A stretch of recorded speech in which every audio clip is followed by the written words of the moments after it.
All right.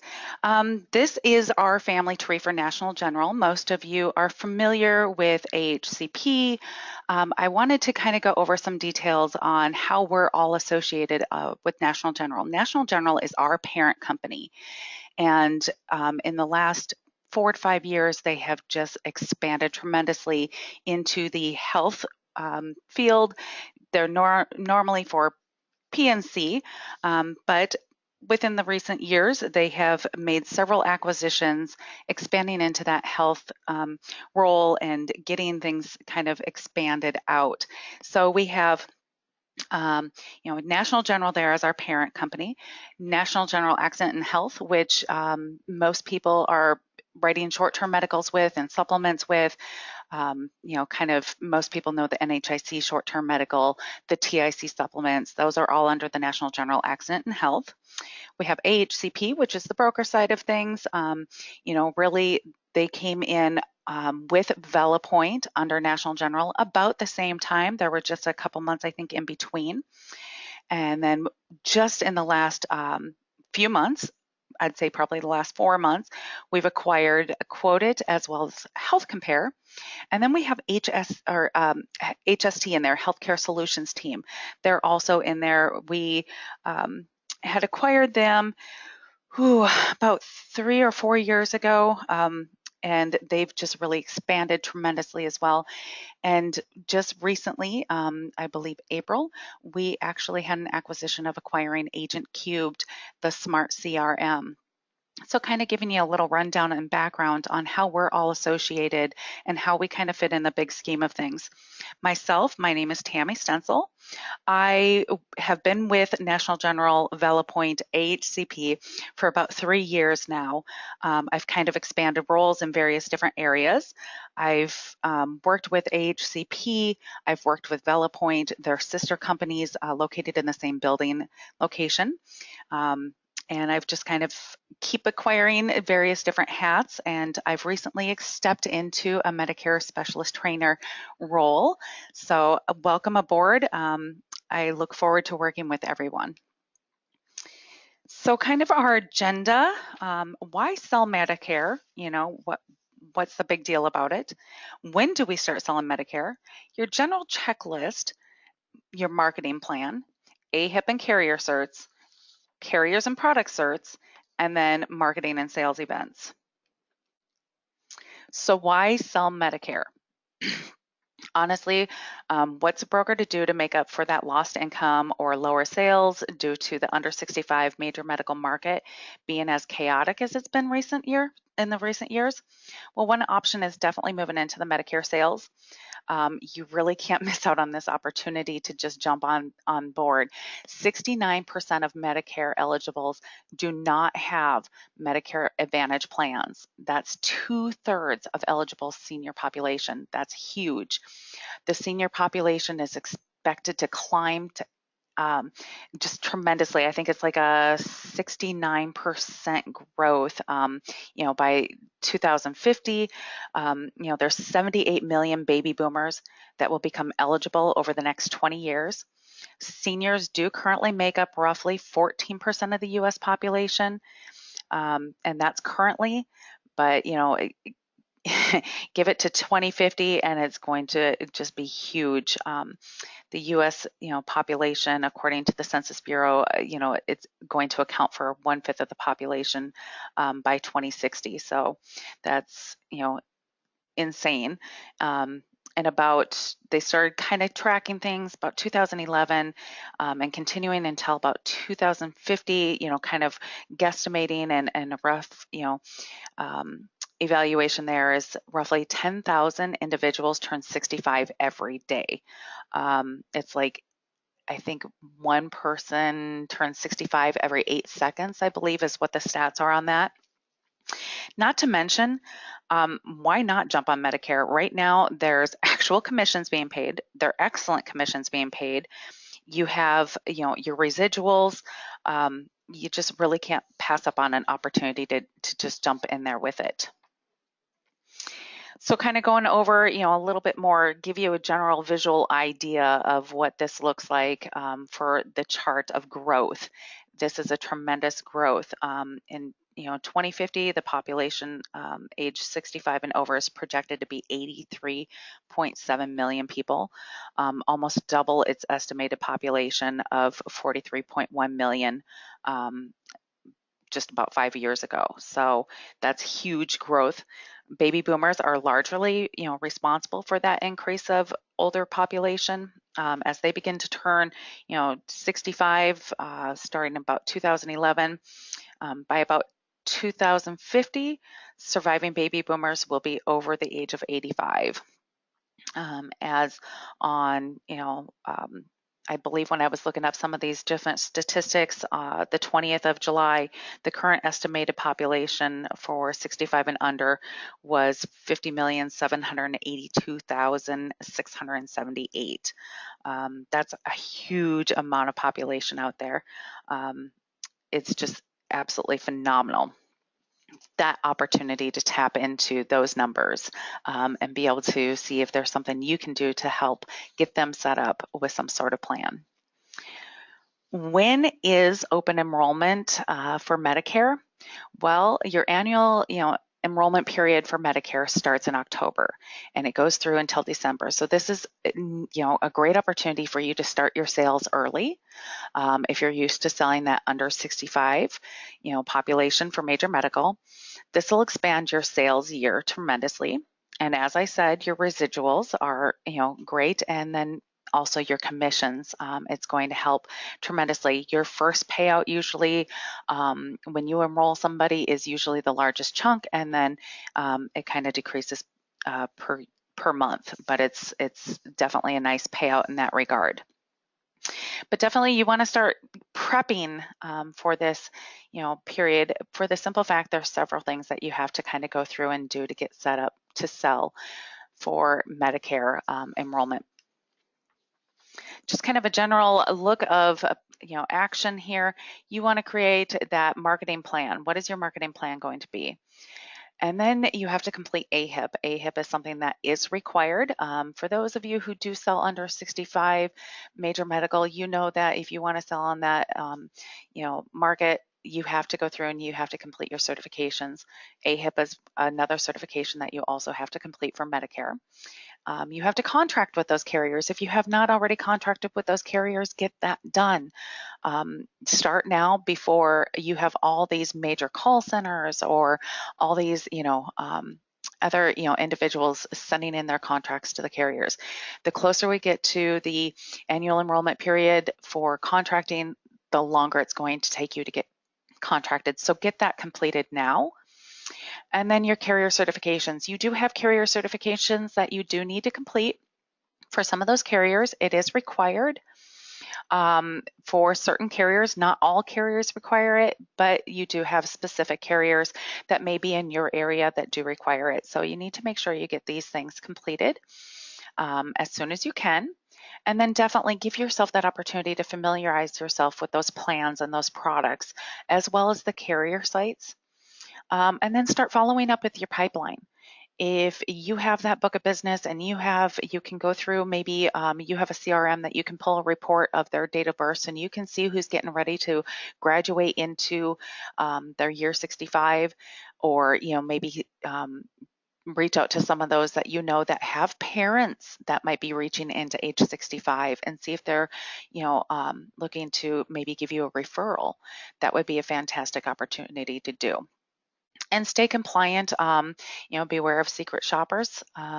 Occasionally what that means is some carriers do reach out to an agent, act as though they're a customer to make sure that you're staying compliant with everything.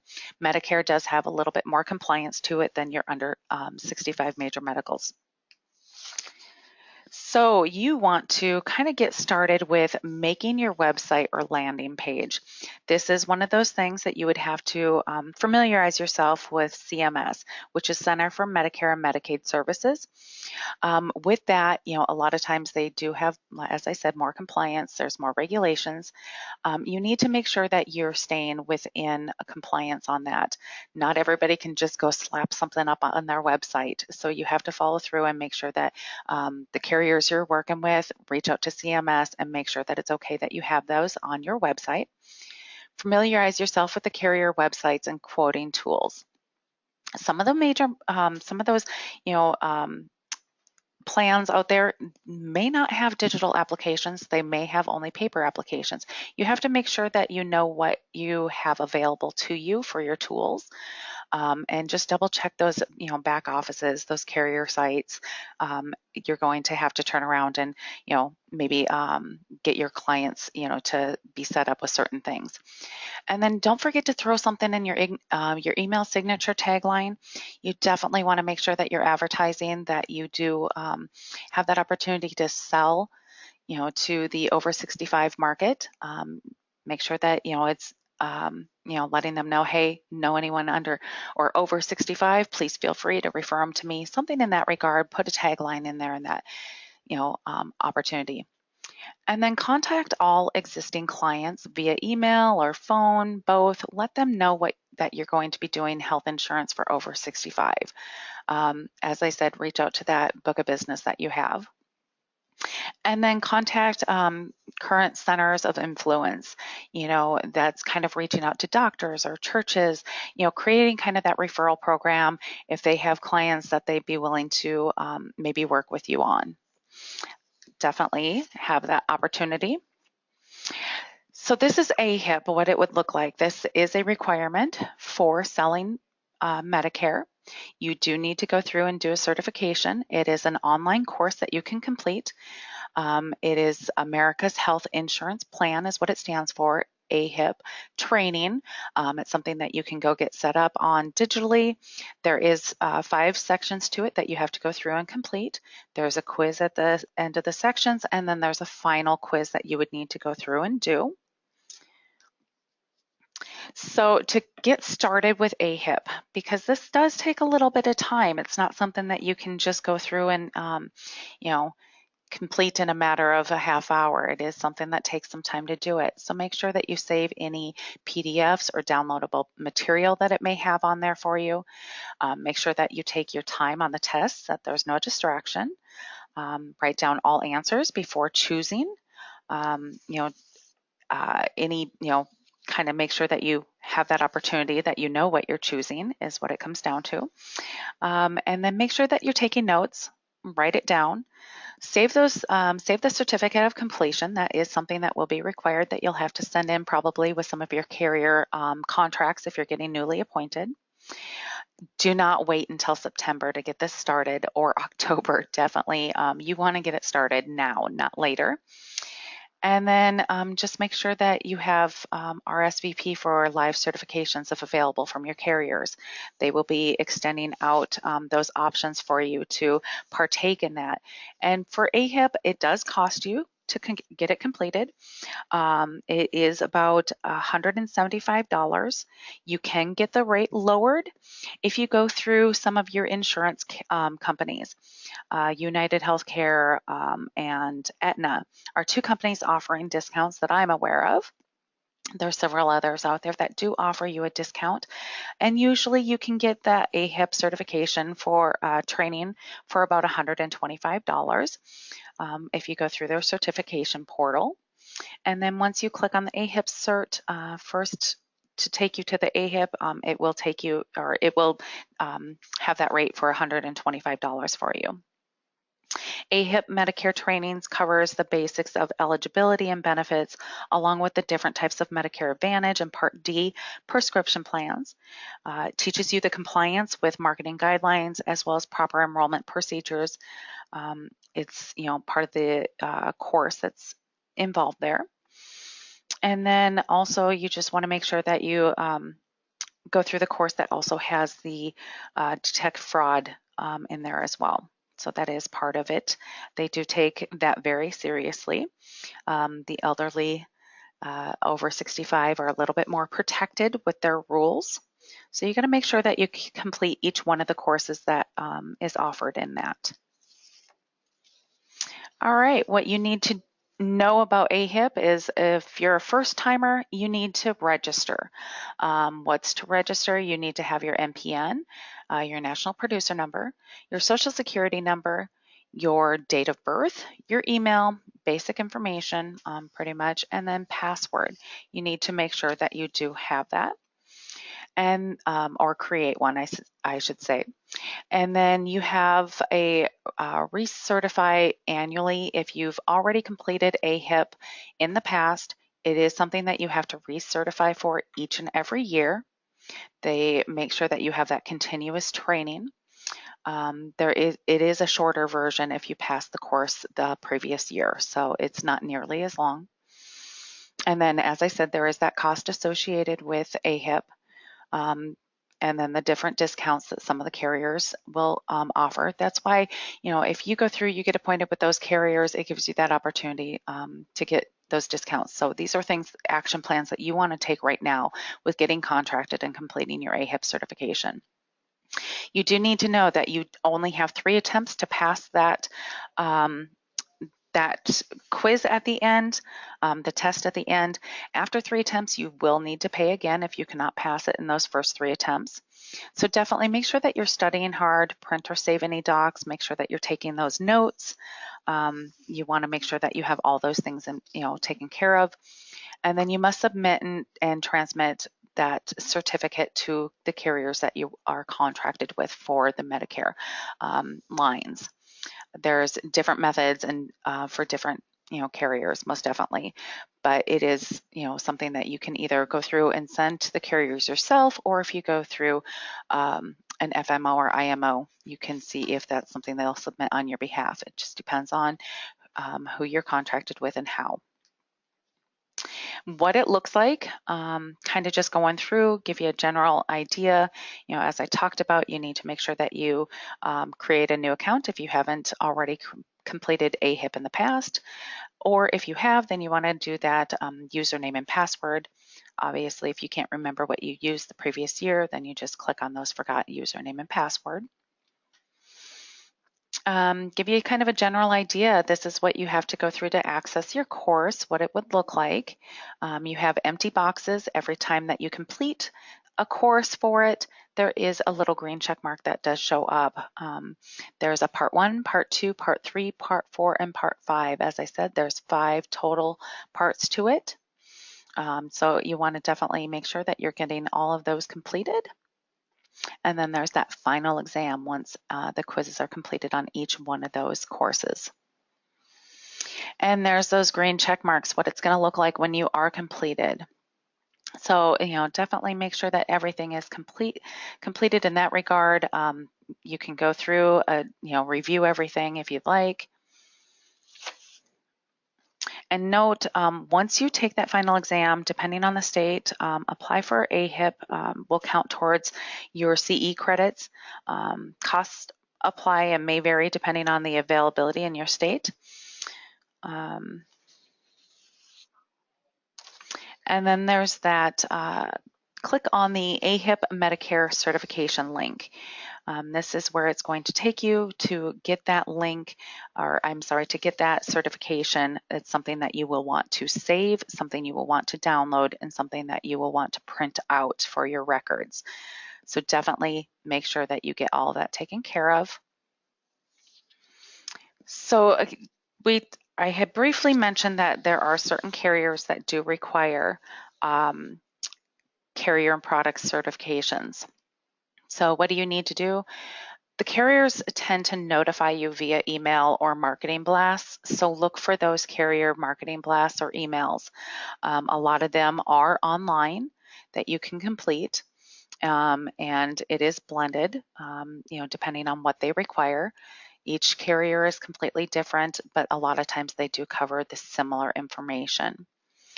Where do you get that information? Contact their carrier broker support if you need to, if you can't find those emails or you can't find those marketing blasts.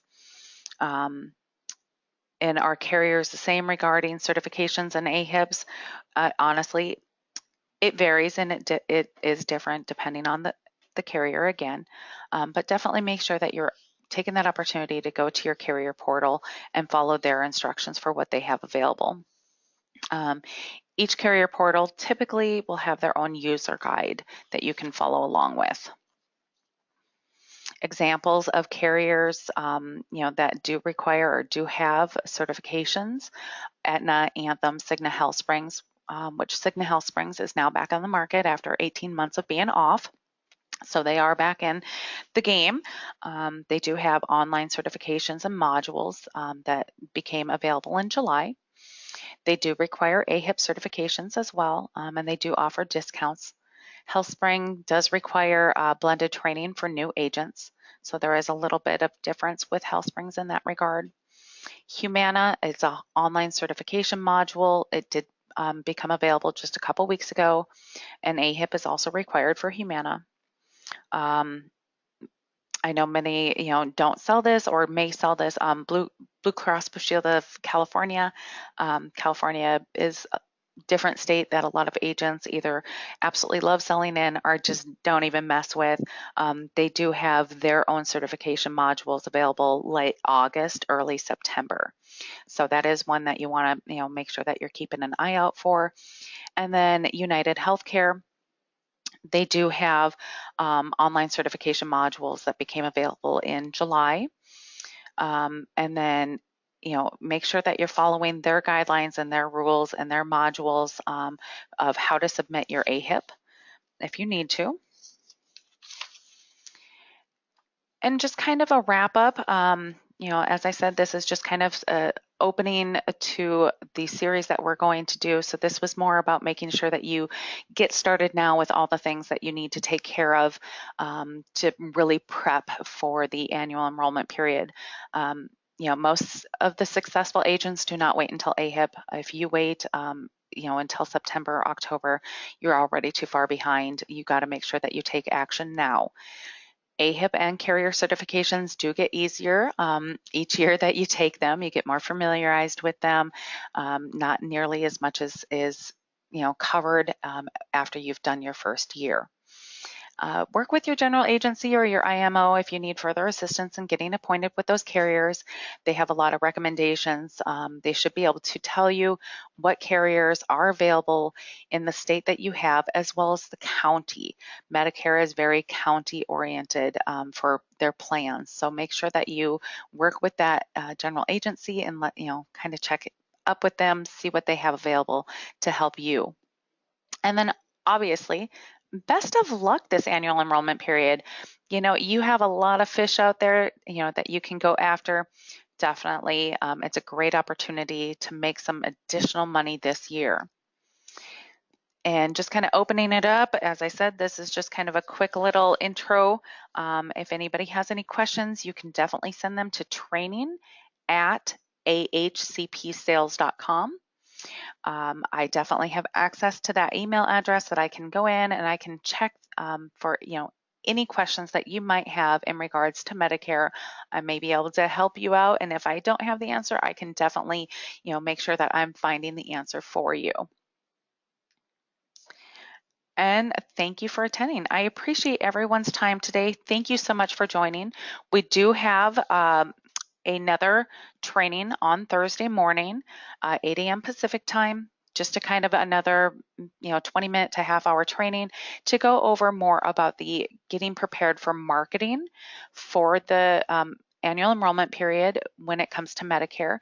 As I said, there's a few little additional rules and guidelines that you have to make sure that you follow and have in place. So we'll cover some of those different rules and guidelines to make sure that you are set up, complete, and have everything really roll out smooth for you this annual enrollment period for your Medicare sales. I appreciate everyone's time. If you have any questions, again, please feel free to reach out to training@ahcpsales.com, and I look forward to working with everyone this year. Thank you.